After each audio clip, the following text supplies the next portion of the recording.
ಬೆಂಗಳೂರಿನಲ್ಲಿ rowdy sheeter ಬಿಕ್ಲು Shiva ಕೊಲೆ ಪ್ರಕರಣಕ್ಕೆ ಸಂಬಂಧಪಟ್ಟಂತೆ ನಿರೀಕ್ಷಣಾ ಜಾಮೀನು ನೀಡಲು ಹೈಕೋರ್ಟ್ ನಕಾರ. ಬೆಂಗಳೂರಿನಲ್ಲಿ ರೌಡಿ ಶೀಟರ್ ಬಿಕ್ಲು ಶಿವ ಕೊಲೆ ಪ್ರಕರಣಕ್ಕೆ ಸಂಬಂಧಪಟ್ಟಂತೆ ನಿರೀಕ್ಷಣಾ ಜಾಮೀನು ನೀಡಲು ಹೈಕೋರ್ಟ್ ನಕಾರ. ಬಿಜೆಪಿ ಶಾಸಕ ಭೈರತಿ ಬಸವರಾಜುಗೆ ಬಂಧನದ ಭೀತಿ. ಫೋನ್ ಸ್ವಿಚ್ ಆಫ್ ಮಾಡಿಕೊಂಡು ಭೈರತಿ ಅವರು ನಾಪತ್ತೆ ಆಗಿದ್ದಾರೆ. ಎಲ್ಲ ಅರೆಸ್ಟ್ ಮಾಡಿಬಿಡ್ತಾರ ಅಂತ ಫೋನ್ ಸ್ವಿಚ್ ಆಫ್ ಮಾಡ್ಕೊಂಡಿದ್ದಾರೆ. ಬೆಳಗಾವಿ ಅಧಿವೇಶನದಿಂದಲೂ ಕೂಡ ನಾಪತ್ತೆಯಾಗಿರುವ ಶಾಸಕ 2 ದಿನಗಳಿಂದ ಅಧಿವೇಶನದ ಕಡೆ ಭೈರತಿ ಅವರು ಸುಳಿತಾ ಇಲ್ಲ. ಭೈರತಿ ಬಸವರಾಜು ವಶಕ್ಕೆ ಪಡೆಯಲು ಪೊಲೀಸರು ಸಿದ್ಧತೆಯನ್ನ ಮಾಡ್ಕೊಳ್ತಾ ಇದ್ದಾರೆ. ಯಾವುದೇ ಕ್ಷಣದಲ್ಲಾದ್ರೂ ಬಸವರಾಜು ಬಂಧನ ಮಾಡುವ ಸಾಧ್ಯತೆ ಇದೆ. ಬೆಂಗಳೂರಿನಲ್ಲಿ ರೌಡಿ ಶೀಟರ್ ಬಿಕ್ಲು ಶಿವ ಕೊಲೆ ಪ್ರಕರಣಕ್ಕೆ ಸಂಬಂಧಪಟ್ಟಂತೆ ನಿರೀಕ್ಷಣಾ ಜಾಮೀನನ್ನ ನೀಡುವುದಕ್ಕೆ ಹೈಕೋರ್ಟ್ ನಕಾರ. ಏಕೆಂತಂದ್ರೆ ಈ ಒಂದು ಪ್ರಕರಣದಲ್ಲಿ ಬಿಕ್ಲು ಶಿವ ಕೊಲೆ ಪ್ರಕರಣಕ್ಕೆ ಸಂಬಂಧಪಟ್ಟಂತೆ ಭೈರತಿ ಬಸವರಾಜ್ ಅವರನ್ನು ಕೂಡ ಇಲ್ಲಿ ಆರೋಪಿ ಮಾಡಲಾಗಿದೆ. ಏಕೆಂತಂದ್ರೆ ಕೆಲವೊಂದಿಷ್ಟು ಫೋಟೋಗಳು ಏನು ಬಹಳ ವೈರಲ್ ಆಗಿತ್ತು ಈ ಕೊಲೆ ಆರೋಪಿಯ ಜೊತೆಗೆ. ಹಾಗಾಗಿ ಸದ್ಯಕ್ಕೆ ಈ ಒಂದು ಪ್ರಕರಣಕ್ಕೆ ಸಂಬಂಧಪಟ್ಟಂತೆ ಅವ್ರನ್ನು ಕೂಡ ವಿಚಾರಣೆ ಮಾಡಲಾಗಿತ್ತು. ನೀವು ಫೋಟೋವನ್ನು ಗಮನಿಸ್ತಾ ಇದ್ದೀರಾ, ಬಹಳ ವೈರಲ್ ಆಗಿತ್ತು ಸೋಷಿಯಲ್ ಮೀಡಿಯಾದಲ್ಲಿ.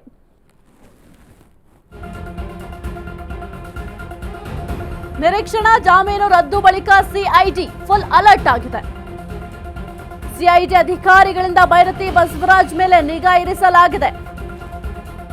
ಭೈರತಿ ಬಸವರಾಜ್ ಆಪ್ತರ ಮೇಲೂ ನಿಗಾ ವಹಿಸಿದ ಸಿಐಡಿ. ಭೈರತಿ ಬಸವರಾಜ್ ಬಂಧಿಸಿ ವಿಚಾರಣೆ ನಡೆಸಲು ತಯಾರಿ. ತನಿಖೆ ವೇಳೆ ಪ್ರಬಲ ಸಾಕ್ಷ್ಯಗಳನ್ನ ಕಲೆ ಹಾಕಿದ ಸಿಐಡಿ ತಂಡ. ಬಂಧಿತರ ಹೇಳಿಕೆಗಳು, ಆರೋಪಿಗಳ ನಡುವಿನ ಸಂಪರ್ಕ, ಪ್ರಕರಣ ಸಂಬಂಧ ತಾಂತ್ರಿಕ ಸಾಕ್ಷ್ಯಗಳನ್ನ ಸಿಐಡಿ ಕಲೆ ಹಾಕಿದೆ. ಸದ್ಯಕ್ಕೆ ಬಿಜೆಪಿ ಶಾಸಕನಿಗೆ ಬಂಧನದ ಭೀತಿ ಕಾಡ್ತಾ ಇದೆ. ಇನ್ನು ಭೈರತಿಗೆ ಕುಂಭಮೇಳವೇ ಒಂದು ದೊಡ್ಡ ಕಂಟಕ ಆಗಿ ಹೊರತಿ ಕಾಣ್ತಾ ಇದೆ. ಬೆಂಗಳೂರಿನಲ್ಲಿ ರೌಡಿ ಶೀಟರ್ ಬಿಕ್ಲು ಶಿವ ಕೊಲೆ ಪ್ರಕರಣಕ್ಕೆ ಸಂಬಂಧಪಟ್ಟಂತೆ ಈಗ ನಿರೀಕ್ಷಣಾ ಜಾಮೀನನ್ನ ನೀಡೋದಕ್ಕೆ ಹೈಕೋರ್ಟ್ ಕೂಡ ನಕಾರವನ್ನ ವ್ಯಕ್ತಪಡಿಸ್ತಾ ಇದೆ. ಯಾವುದೇ ಕಾರಣಕ್ಕೂ ಕೂಡ ಈ ಒಂದು ನಿರೀಕ್ಷಣಾ ಜಾಮೀನನ್ನು ನೀಡಲಿಕ್ಕೆ ಹೈಕೋರ್ಟ್ ಒಪ್ಪಿಗೆಯನ್ನು ಸೂಚಿಸ್ತಾ ಇಲ್ಲ. ಹಾಗಾಗಿ ಈಗ ಬಂಧನದ ಭೀತಿ ಕಾಡ್ತಾ ಇದೆ ಬಿಜೆಪಿ ಶಾಸಕ ಭೈರತಿ ಅವರಿಗೆ. ಏನು ಈ ಒಂದು ಪ್ರಕರಣಕ್ಕೆ ಸಂಬಂಧಪಟ್ಟಂತೆ A1 ಜಗದೀಶ್ ಇದ್ರು, ಆತನ ಜೊತೆ ಸಂಪರ್ಕದಲ್ಲಿದ್ರು ಭೈರತಿ ಬಸವರಾಜ್ ಅವರು ಅಂತ ಹೇಳಲಾಗ್ತಾ ಇತ್ತು. ಕುಂಭಮೇಳದಲ್ಲೂ ಕೂಡ ಒಟ್ಟಿಗೆ ಫೋಟೋವನ್ನು ತೆಗೆಸ್ಕೊಂಡಿದ್ರು, ಜೊತೆಗೆ ಒಂದೇ ವೇದಿಕೆಯಲ್ಲಿ ಕಾಣಿಸ್ಕೊಂಡಿದ್ರು. ಬಿಜೆಪಿ ಶಾಸಕನಿಗೆ ಕಂಟಕವಾಯಿತು ಕುಂಭಮೇಳ ಯಾತ್ರೆ. ಆರೋಪಿಯೇ ಪರಿಚಯವಿಲ್ಲ ಅಂತ ಭೈರತಿಗೆ ಸಂಕಷ್ಟ. ಹೆಣ್ಣೂರಿನ ಜಗದೀಶ್ ಜಗ್ಗನ ಜೊತೆಗೆ ಭೈರತಿ ಲಿಂಕ್. ಬಸವರಾಜ್ ಜೊತೆ ಪ್ರಯಾಗ್ರಾಜ್ಗೆ ತೆರಳಿದ್ದ ಹತ್ಯೆ ಆರೋಪಿ. ಒಂದೇ PNRನಲ್ಲಿ ವಿಮಾನ ಪ್ರಯಾಣದ ಟಿಕೆಟ್ ಬುಕ್ ಮಾಡಿದ್ರು. ಭೈರತಿಗೆ ಕಂಟಕ ತಂದೊಡ್ಡಿವೆ ವಿಮಾನಯಾನದ ಟಿಕೆಟ್ಗಳು.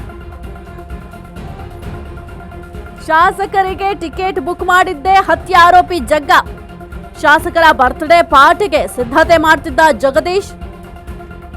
ಈ A1 ಜಗದೀಶ್ ಏನಿದ್ದಾನೆ, ಈ ಒಂದು ಕೊಲೆ ಪ್ರಕರಣದ ಮುಖ್ಯ ಆರೋಪಿ A1, ಈತನಿಗೂ ನನಗೂ ಯಾವುದೇ ರೀತಿಯ ಸಂಬಂಧ ಇಲ್ಲ ಅಂತ ಭೈರತಿ ಬಸವರಾಜ್ ಅವರು ಯಾವಾಗಲೂ ಅದನ್ನೇ ಹೇಳ್ತಾ ಇದ್ರು. ಏನಾದ್ರು ಕೇಳಿದ್ರೆ ಸಾಕು, ಇಲ್ಲ ನನಗೂ ಆತನಿಗೂ ಸಂಬಂಧ ಇಲ್ಲ, ಏನು ಈಗ ನನ್ನ ಅಭಿಮಾನಿಗಳು ಅಂತ ಬಂದು ಕೇಳಿದಾಗ ಫೋಟೋ ಕೊಡೋದು ತಪ್ಪೇಂದ್ರಿ ಅಂತ ಪ್ರಶ್ನೆಯನ್ನ ಮಾಡ್ತಾ ಇದ್ರು. ಆದರೆ ಈ ಒಂದು ಪ್ರಕರಣಕ್ಕೆ ಸಂಬಂಧಪಟ್ಟಂತೆ ಭೈರತಿ ಬಸವರಾಜ್ ಅವರಿಗೆ ಬಂಧನದ ಭೀತಿ ಕಾಡ್ತಾ ಇದೆ.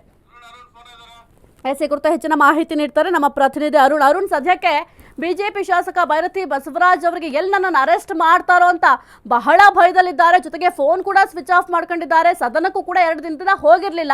ಏನಾಗ್ತಾ ಇದೆ ಒಂದು ಪ್ರಕರಣ, ಜೊತೆಗೆ ಯಾವ ಆಯಾಮಗಳಲ್ಲಿ ತನಿಖೆ ನಡೀತಾ ಇದೆ? ಸಾಹಿತ್ಯ ಏನಂದ್ರೆ ನಿನ್ನೆ ಬೆಳಗ್ಗೆ ಏನು ಹೈಕೋರ್ಟ್ ನಲ್ಲಿ ನಿರೀಕ್ಷಣಾ ಜಾಮೀನು ಭೈರತಿ ಬಸವರಾಜ್ ಅವರ ನಿರೀಕ್ಷಣಾ ಜಾಮೀನು ವಜಾಗಿತ್ತು. ಸೊ ಈ ನೆಲೆಯಲ್ಲಿ ಅವರಿಗೆ ಬಂಧನದ ಭೀತಿ ಎದುರಾಗಿರುವಂತದ್ದು. ಅಂದ್ರೆ ಬಿಕ್ಲಾ ಶಿವ ಕೊಲೆ ಪ್ರಕರಣದಲ್ಲಿ A5 ಆಗಿದ್ದ ಆರೋಪಿ ಆಗಿದ್ದಂತಹ ಏನು ಭೈರತಿ ಬಸವರಾಜ್ ಅವರು 2 ಬಾರಿ ಪೊಲೀಸರ ವಿಚಾರಣೆಗೆ ಬಂದಿದ್ರು. ಆನಂತರ ಹೈಕೋರ್ಟ್ ನಿಂದ ಅವರು ಕೆಲ ದಿನದ ಮಟ್ಟಿಗೆ ಒಂದು ರಕ್ಷಣೆಯನ್ನ ಪಡ್ಕೊಂಡಿದ್ರು. ನಂತರ ಏನು ಆ ವಾದ ಮತ್ತೆ ಪ್ರತಿವಾದವನ್ನು ಅದಕ್ಕೆ ಸಂಬಂಧಪಟ್ಟಂತೆ ಹೈಕೋರ್ಟ್ ನಲ್ಲಿ ಸಹ ಆರ್ಗ್ಯುಮೆಂಟ್ ಆಯ್ತು. ಜೊತೆಗೆ ಏನಂದ್ರೆ SPP ಆದಂತ ಜಗದೀಶ್ ಅವರು ಏನು ಹೈಕೋರ್ಟ್ ನಲ್ಲಿ ಪ್ರಬಲವಾಗಿ ಒಂದು ವಾದವನ್ನ ಮಾಡಿದ್ರು. ಯಾಕಂದ್ರೆ ಭೈರತಿ ವಿರುದ್ಧ ಸಾಕಷ್ಟು ಸಾಕ್ಷಿಗಳಿದೆ, ಮತ್ತೆ ಇತರ ಸಹ ಆರೋಪಿಗಳು ಯಾರಿದ್ದಾರೆ, ಮತ್ತೆ ಸಹ ಸಹೋದ್ಯೋಗಿಗಳು ಯಾರಿದ್ದಾರೆ ಅವರೆಲ್ಲರೂ ಸಹ ಅವರ ವಿರುದ್ಧ ಸ್ಟೇಟ್ಮೆಂಟ್ ಅನ್ನ ಕೊಟ್ಟಿದ್ದಾರೆ. ಮತ್ತೆ ಕೊಲೆಯ ಮುನ್ನ ಮತ್ತೆ ಕೊಲೆಯಾದ ನಂತರ ಕೆಲವೊಂದಷ್ಟು ಆರೋಪಿಗಳು ಭೈರತಿ ಬಸವರಾಜ್ ಅವರನ್ನು ಸಂಪರ್ಕ ಮಾಡಿದ್ದಾರೆ. ಮಾತ್ರ ಜೊತೆಗೆ ಏನಂದ್ರೆ ಕುಂಭಮೇಳಕ್ಕೂ ಇತರ ಆರೋಪಿಗಳು ಭೈರತಿ ಬಸವರಾಜ್ ಜೊತೆ ಹೋಗಿದ್ದಾರೆ ಅಂತ ಹೇಳ್ಬಿಟ್ಟು ಹೈಕೋರ್ಟ್ಗೆ ಒಂದಷ್ಟು ಸೈಟೇಷನ್ ಅನ್ನ ಕೊಟ್ಟಿದ್ರು, ಮತ್ತೆ ಕೆಲವೊಂದಷ್ಟು ಎವಿಡೆನ್ಸ್ ಗಳನ್ನ ಕೊಟ್ಟಿದ್ರು. ಈ ನೆಲೆಯಲ್ಲಿ ಹೈಕೋರ್ಟ್ ಸಹ ಅವರನ್ನ ಅಂದ್ರೆ SP ಜಗದೀಶ್ ಅವರು ಅವ್ರನ್ನ ಅರೆಸ್ಟ್ ಮಾಡಿ ನಾವು ಎನ್ಕ್ವೈರಿ ಮಾಡಬೇಕಾಗುತ್ತೆ. ನಮ್ಗೆ ವಿಚಾರಣೆ ನೋಟಿಸ್ ಕೊಟ್ಟು ವಿಚಾರಣೆ ಮಾಡುವಂತ ಸಂದರ್ಭದಲ್ಲಿ ಅವ್ರು ಯಾವುದೇ ರೀತಿ ನಮ್ಗೆ ಸಹಕಾರ ಕೊಡಲ್ಲ ಅಂತ ಹೇಳಿ ವಾದವನ್ನು ಮಾಡಿದ್ರು. ಈ ನಿಟ್ಟಿನಲ್ಲಿ ಹೈಕೋರ್ಟ್ ಸಹ ಅವರ ನಿರೀಕ್ಷಣಾ ಜಾಮೀನು ವಜಾ ಆಗಿರುವಂತದ್ದು. ಇದ್ರ ಜೊತೆಗೆ ಏನಂದ್ರೆ ಅವರು ಜನಪ್ರತಿನಿಧಿಗಳ ವಿಶೇಷ ನ್ಯಾಯಾಲಯಕ್ಕೆ ಒಂದು ನಿನ್ನೆ ಅರ್ಜಿಯನ್ನು ಸಹ ಹಾಕೊಂಡಿರುವಂತದ್ದು. ಯಾಕಂದ್ರೆ ಹೈಕೋರ್ಟ್ ನಲ್ಲಿ ಅವರ ಪರ ವಕೀಲ ಸಂದೇಶ್ ಚೋಟ ನಮ್ಗೆ ಏನು ನಿರೀಕ್ಷಣಾ ಜಾಮೀನು ಹಾಕೋವರೆಗೂ ನಮ್ಗೆ ಬಂಧನದಿಂದ ರಕ್ಷಣೆ ಕೊಡಬೇಕು ಅಂತ ಹೈಕೋರ್ಟ್ ನಲ್ಲಿ ಕೇಳ್ಕೊಂಡಿದ್ದು. ಆದ್ರೆ ಹೈಕೋರ್ಟ್ ಯಾವುದೇ ಕಾರಣಕ್ಕೂ ಕೊಟ್ಟಿಲ್ಲ. ಹಾಗಾಗಿ ಅವರು ನಿನ್ನೆ ಹಾಕೊಂಡಿದ್ದಾರೆ. ಆದ್ರೆ ಬೈರತಿ ಬಸವರಾಜ್ ಈಗ ಸದ್ಯಕ್ಕೆ ಸ್ವಿಚ್ ಆಫ್ ಮಾಡ್ಕೊಂಡಿರುವಂತದ್ದು. ಮತ್ತೆ ಒಂದು ಕಡೆ CID ಪೊಲೀಸರು ಸಹ ಹುಡುಕಾಟವನ್ನ ಮಾಡ್ತಾ ಇದ್ದಾರೆ. ಯಾಕಂದ್ರೆ ಈ ಒಂದು ಪ್ರಕರಣದಲ್ಲಿ ಅವ್ರನ್ನ ಅರೆಸ್ಟ್ ಮಾಡಿ ವಿಚಾರಣೆ ಮಾಡಬೇಕಾಗುತ್ತೆ. ಯಾಕಂದ್ರೆ ಸಾಕಷ್ಟು ಸಾಕ್ಷಿಗಳು ಅವರ ವಿರುದ್ಧ ಇರುವಂತದ್ದು ಈ ಒಂದು ಪ್ರಕರಣದಲ್ಲಿ. ಯಾಕಂದ್ರೆ ಬಿಕ್ಲಾ ಶಿವ್ಗೆ ಬೆದರಿಕೆ ಹಾಕಿರುವಂತದ್ದು ಮೊದಲನೇ ಪ್ರಕರಣ ಇರ್ಬೋದು. ಮತ್ತೆ ಆನಂತರ ಈ ಸಹಕೈದಿಗಳ ಜೊತೆ ಸಹ ಆರೋಪಿಗಳಿಗೆ ಏನೋ ಒಂದು ಸುಪಾರಿ ಕೊಟ್ಟಂತ ಆರೋಪ ಇರುವಂತದ್ದು. ಮತ್ತೆ ಲ್ಯಾಂಡ್ ಡೀಲಿಂಗ್ ನಲ್ಲಿ ಕೆಲವೊಂದಷ್ಟು ನೇರವಾಗಿ ಬೈರತಿ ಬಸವರಾಜು ಮತ್ತೆ ಬಿಕ್ಲೇಶ್ ಶಿವಗಳ ನಡುವೆ ನಡೆದಂತ ವ್ಯವಹಾರಗಳು. ಸೊ ಇದಕ್ಕೆಲ್ಲಾನು ಸಹ ಸಾಕ್ಷಿಗಳನ್ನ ಹೈಕೋರ್ಟ್ಗೆ ಒಂದು SPP ಅವರು ಕೊಟ್ಟಿದ್ರು. ಸೊ ಆ ನಿಟ್ಟಿನಲ್ಲಿ ಅವರ ನಿರೀಕ್ಷಣಾ ಜಾಮೀನು ವಜಾ ಆಗಿತ್ತು. ಈಗ ಏನು ಅವ್ರಿಗೆ ಇರುವಂತದ್ದು ಆಪ್ಷನ್ ಇರುವಂತದ್ದು ಒಂದು ಅರೆಸ್ಟ್ ಆಗುವಂತದ್ದು, ಅರೆಸ್ಟ್ ಆಗಿ ಅನಂತರ ಬೇಲ್ ತಗೋವಂತದ್ದು. ಆದ್ರೆ ಅದು ಬಿಟ್ಟು ಬೇರೆ ಸದ್ಯಕ್ಕೆ ಯಾವುದೇ ರೀತಿಯ ಆಪ್ಷನ್ಸ್ ಗಳಿಲ್ಲ. ಆದ್ರೆ CID ಪೊಲೀಸರು ಒಂದು ಅವ್ರನ್ನ ಹುಡುಕಾಟನ ಮಾಡ್ತಾ ಇರುವಂತದ್ದು ಸಾಹಿತ್ಯ. ಓಕೆ, ಥ್ಯಾಂಕ್ ಯು ಅರುಣ್ ನಿಮ್ಮೆಲ್ಲ ಮಾಹಿತಿಗಾಗಿ.